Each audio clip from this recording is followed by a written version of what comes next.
아들아 소리도 외면, 중병 아버지 굶겨 사망케 한 20대 아들. 이 뉴스 안의 진짜 이야기를 취재해 보도한 셜록의 박상규 기자와 인터뷰를 했었는데요.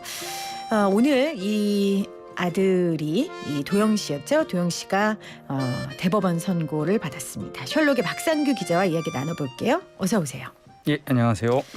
자, 먼저 이 사건의 좀 짧은 개요 말씀을 해주시죠. 예, 강도영 씨의 비극은 2020년 9월달 아버지께서 그 뇌출혈로 쓰러지시면서 시작이 됐는데요.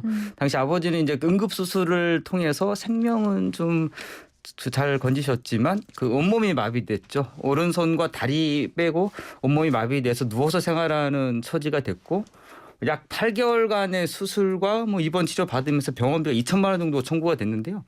그 당시 아들은 21세에 불과했고 경제적 능력이 없는 상태에서 그 삼촌분이 이제 병원비를 대주셨고 나중에는 삼촌분도 생활이 어려워지면서 병원비를 더 이상 부담할 수 없게 되면서 이제 아버지가 어쩔 수 없이 퇴원을 하게 됐어요. 네. 그러면서 퇴원했고 퇴원한 날짜가 작년도 4월 23일이었습니다. 그로부터 약 열흘간 이제 강도영 씨가 가스가 끊기고 전화가 끊기고 쌀값도 없는 그런 상황에서 아버지를 케어하다가 돌보다가 한 열흘 뒤부터 좀 돌봄을 포기하고 결국에는 아버지께서 사망에 이르게 된 사건입니다. 돌봄을 포기하고 사망에 이르게 된 사건. 지금 이 말이 굉장히 중요할 것 같아요. 그 대법원 선고에 뒤에서 좀 자세히 살펴보고요. 사실 제가 아까 앞에 리듬에서 말씀드린 것처럼 아들아 소리도 외면 중병 아버지 굶겨 사망케 한 20대 아들 이거밖에 우리 몰랐었단 말이에요. 그렇죠. 근데 박상규 기자가 이 한 줄 기사를 보고 이거 분명히 뒤에 이야기가 있을 것 같다 해서 직접 취재를 시작하셨고 강도영 씨 저희가 이제 가명이죠. 강도영 씨하고 직접 소통을 하면서 사건을 파악해 가셨고 알려주셨어요. 그 이후에도 계속 도영 씨하고 어떻게 편지나 이야기 주고 받으셨어요? 예, 지금 강도영 씨하고는 계속 최근까지 편지를 주고받고 있고요. 이제 아버지가 돌아가시면서 더 이상 가족이 없기 때문에 그 면회로 온다거나 이렇게 돌봐줄 사람이 없습니다. 그래서 저희가 좀 셜록에서 강도영 씨 좀 생활에 필요한 책이라든가 근데 영치금 같은 거 넣어주면서 이렇게 소통을 하고 있습니다.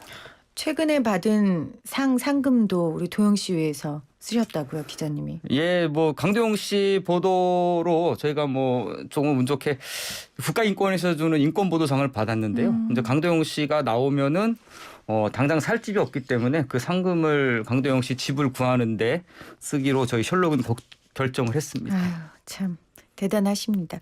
그 4개월 전에 저하고도 인터뷰하시면서 저희 인터뷰 클립을 굉장히 많은 분들이 보셨고 댓글에 정말 한 분도 빠짐없이 도영 씨 사연에 대해 안타까움을 표해 주셨어요. 보통 무슨 사건이 있으면 의견이 굉장히 다양하게 나뉘거든요. 근데 이상하게 도영 씨 사건만은 도영 씨 입장을 굉장히 많이 지지해 주시고 이해하는 국민들이 많았는데 도영 씨도 그런 사람들의 응원, 관심 알고 있나요? 예, 제가 편지로 알려줘서 잘 알고 있고요. 그리고 이제 그 많은 사람들 약 6천여 명이 그 탄원에 동참을 했고 이재명 전 대통령 후보죠. 그리고 심상정 후보 등도 좀 관심을 표했고 편지를 또 이재명 후보는 또 보내주셨거든요. 맞아요. 직접. 제가 대신 또 전달해주고 그렇게 하면서 국민들이 자신에게 좀 많은 좀 동정과 지지를 보낸다는 것, 안타까움을 표하고 있는 것을 좀 잘 알고 있고 또 감사하게 생각하고 있습니다. 알겠습니다. 자, 오늘 다시 모신 거 오늘 대법원 선고가 있었어요. 자, 결론부터 이야기를 해주시죠. 예, 안타깝지만 많은 사람들의 기대와는 달리 어쨌든 대법원은 오늘 강도영 씨에게 존속 사례를 확정하고 징역 4년을 확정했습니다. 원심을 그대로 확정했습니다. 네, 존속 살해 혐의로 기소된 강도영 씨의 상고심에서 징역 4년을 선고한 원심을 확정했습니다. 그러니까 존속 살해 혐의 이게 지금 유죄를 받은 거잖아요. 예, 이게 이제 핵심인데요. 강도영 씨는 이제 그 수사 과정에서는 아버지를 좀 힘들어서 사망하길 바라기도 했었다라는 취지도 말을 했었고 또 한편으로는 내가 죽일 의도는 없었다. 좀 약간 오락가락하고 심리적으로 불안한 상태에서 진술을 했었거든요. 그 와중에서 이제 재판 과정에서는 나는 살해할 의도는 없었고 단지 아버지를 제대로 돌보지 못한 유기치사 혐의만 좀 인정을 했는데 어쨌든 대법원에서는 유기치사 혐의를 인정하지 않고 존속 살해로 원심을 확정했습니다. 왜 대법원은 그렇게 판단했을까요? 이게 이제 상당히 좀 약간 애매하고 어려운 일인데요. 그 살해할 의도가 있었느냐 없었느냐는 어떻게 보면 이제 주관적인 생각의 요소거든요. 그렇죠. 판단하기가 굉장히 좀 약간 까다로운 문제인데 어쨌든 대법원은 그리고 1, 2심 재판부는 강도영 씨가 그 수사기관에서 진술했던 부분이 믿을만하다. 즉 어떤 부분이냐면은 더 이상 이렇게 돌보면서 내가 살기는 힘들고 돌본다고 해도 아버지께서 살아날 가능성이 없다. 그런 진술을 약간 하긴 했었거든요. 그 진술이 믿을만하고 그 마음은 결국에는 네가 아들로서 부양 의무를 지지 않고 아버지를 사망해 하겠다는 계획으로 볼 수 있다. 네. 의도가 있었다. 그렇게 판단을 한 겁니다. 그러니까 존속 살해 혐의는 죽이려는 의도, 그러니까 마음이 중요하다고 하셨는데 사실 예. 사람의 마음은 볼 수 없고 예. 증거를 가져올 수는 없으니까 아까 말씀하신 계획이라는 게 굉장히 중요할 것 같은데 예. 계획 측면에서는 대법원이 어떤 이야기를 한 거예요? 그러니까 뭐 진술만 가지고 판단한다는 측면에서 약간 애매한 점이 있는데요. 그래서 이제 진술이 어떻게 해서 나왔느냐. 네네. 그리고 뭐 강도영 씨 사건 예를 들면 강도영 씨가 그렇게 생각하고 판단한 그러니까는 간병을 더 이상 못하게 된 상황 이유 그리고 그 강도영 씨가 간병을 포기한 것과 아버지의 사망 인과관계 여러 종합적으로 판단을 한 그랬겠죠. 거거든요. 그러니까 결국에는 이제 재판부는 당신이 이제 아들로서 부양 의무 책임을 다했으면 아버지는 돌아가지 않았을 거다. 그렇게 판단을 한 거고요. 어쨌든 종합적으로 좀 판단했다고 봐야 될 것 같습니다. 근데 사실 대법원 준비하면서 우리 셜록의 박상규 기자님도 굉장히 많이 관심을 갖고 뛰어다니셨잖아요. 예, 그렇죠. 그러니까 결국은 기자님께서는 이제 기자로의 판단이기도 하고 개인의 판단으로 이건 존속 살해 혐의는 아니다라고 예. 했던 건 죽일 의도는 없었다고 생각하셨던 거잖아요. 예, 그렇죠. 뭐 저는 왜 그렇게 판단했냐면 강도영 씨가 수사기관에서 의도가 있었다라고 몇 번 이야기하긴 했었지만 그거는 굉장히 심리적으로 위축된 그렇죠. 상태 그리고 아버지를 사망에 이르게 했다라는 아들로서의 어떤 죄책감 거기서 나온 좀 진술로 판단할 수 있겠고요. 저는 그렇게 판단을 했고 네네. 그리고 공판 과정, 재판 과정에서 일관되게 강도영 씨는 아버지를 죽일 마음은 없었고 단지 내가 실수로서 좀 잘 보살피지 못했다. 그런 취지로 진술을 했었거든요. 그리고 그 퇴원 이후의 과정을 보면 한 2, 3주 동안 강도영 씨가 그 아버지를 어느 정도 기간 동안은 잘 케어를 했었거든요. 네. 그런 것을 보면 존속 살해보다는 유기치사가 합당하지 않나 그렇게 생각을 했고 또 해외 사례를 보면 그 간병 살인이 한국보다 좀 빈번하게 벌어진 일본 같은 경우에도 보면은 이 간병 살인 문제를 존속 살해로 보는 경우는 그렇게 흔치 않군요. 흔치 않습니다. 대부분은. 예. 그러면 저희 그 전에 이런 사례들이요. 예. 그때는 어땠어요?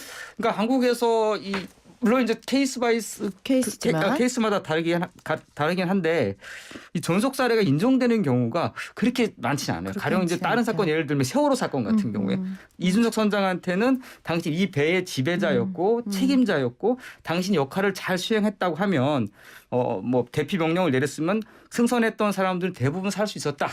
그렇기 때문에 너는 당신은 의무를 다하지 않아서 죽었다. 많은 사람들이. 그럼으로써 이제 이준석 선장한테 살인 혐의가 적용됐는데 그럼 강도영 씨 같은 경우를 보면 과연 강도영 씨 이 상황을 컨트롤할 수 있는 지배자였는가?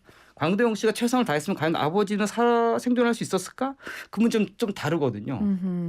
그래서 저는 아까 실수로 보살피지 못했다는 말씀을 하셨는데 그것도 있지만 제가 강도영 씨라면 22살의 그 어린 청년이 몸도 마음도 너무 지쳤고 모든 걸 포기한 상황이 아닐까 그런 생각이 들거든요. 그런 추측이.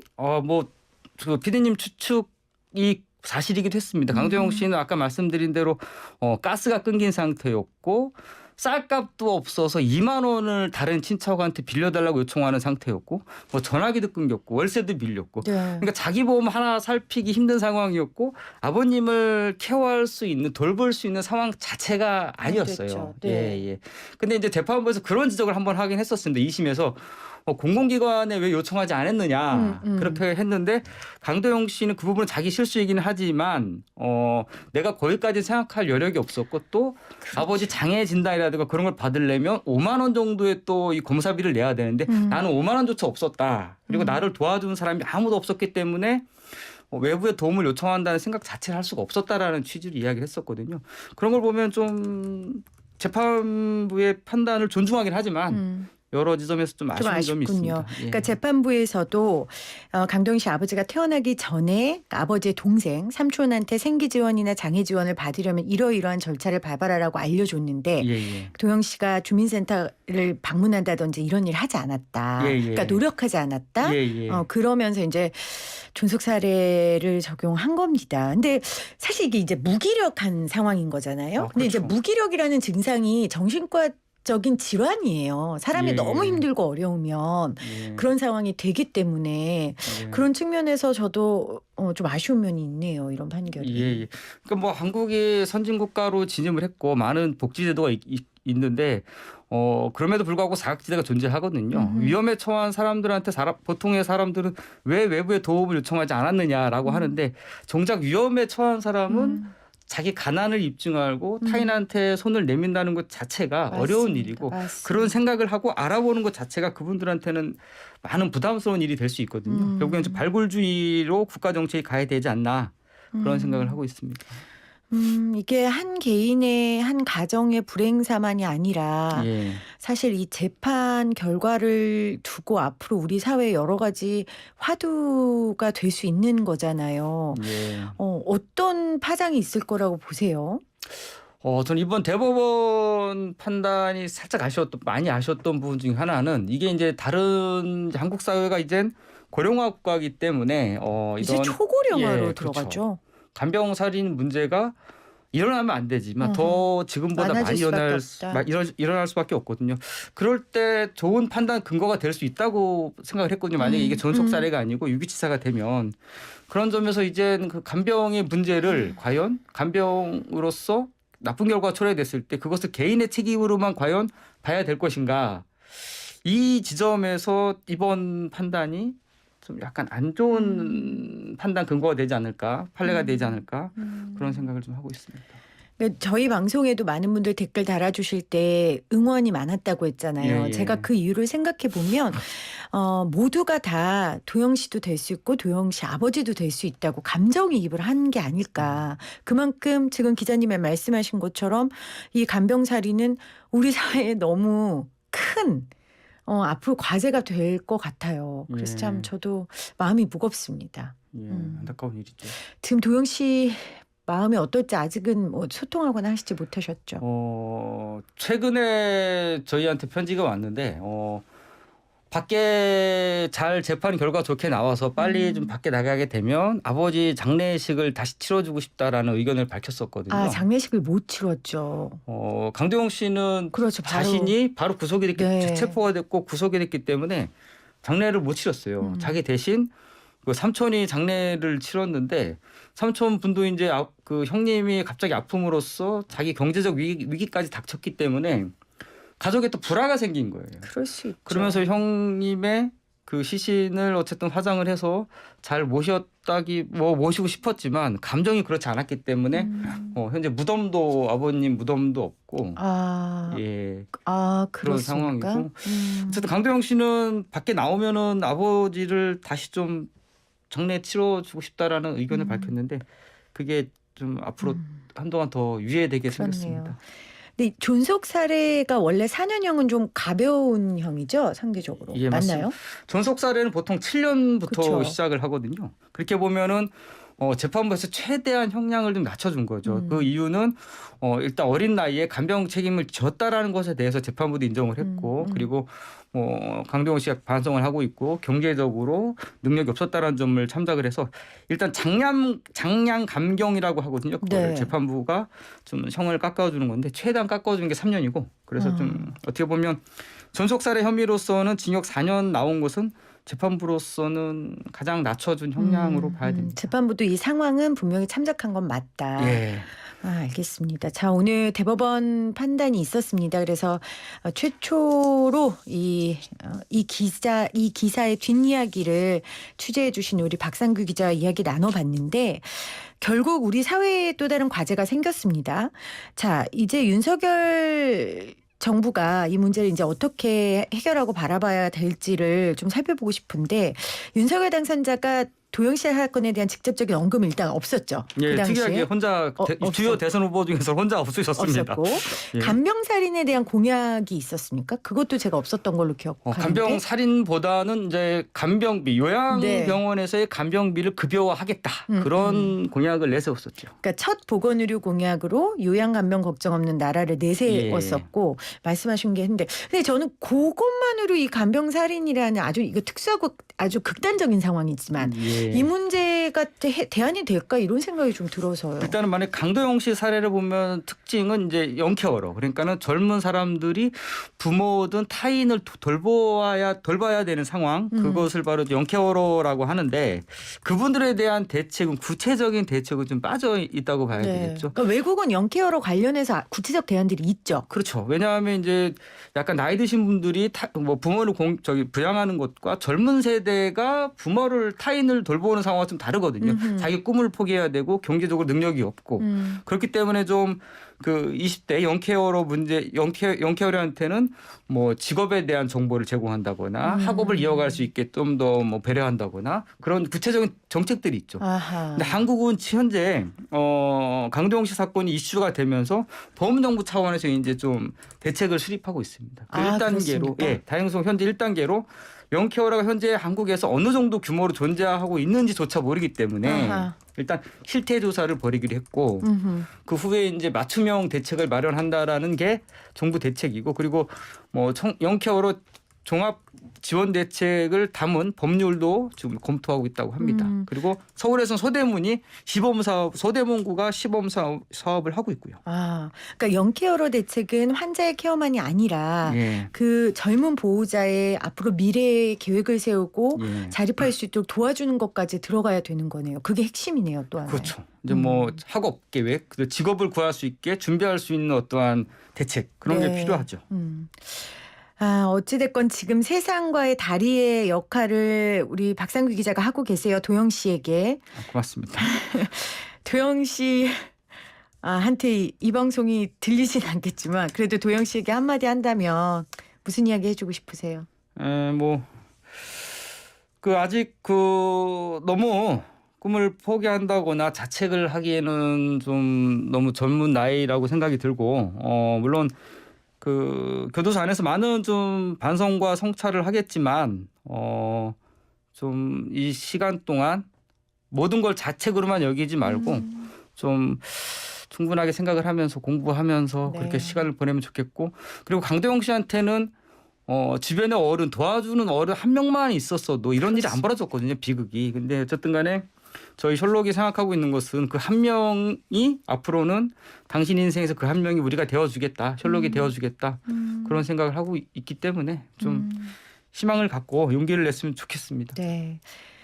그때 기자님하고 인터뷰한 거 외국에서 어떤 청취자가 듣고 저한테 편지도 보내오셨어요. 돕고 싶다고 어떻게 하면 강도영 씨 도울 수 있겠냐고 본인도 비슷한 경험을 했었다고.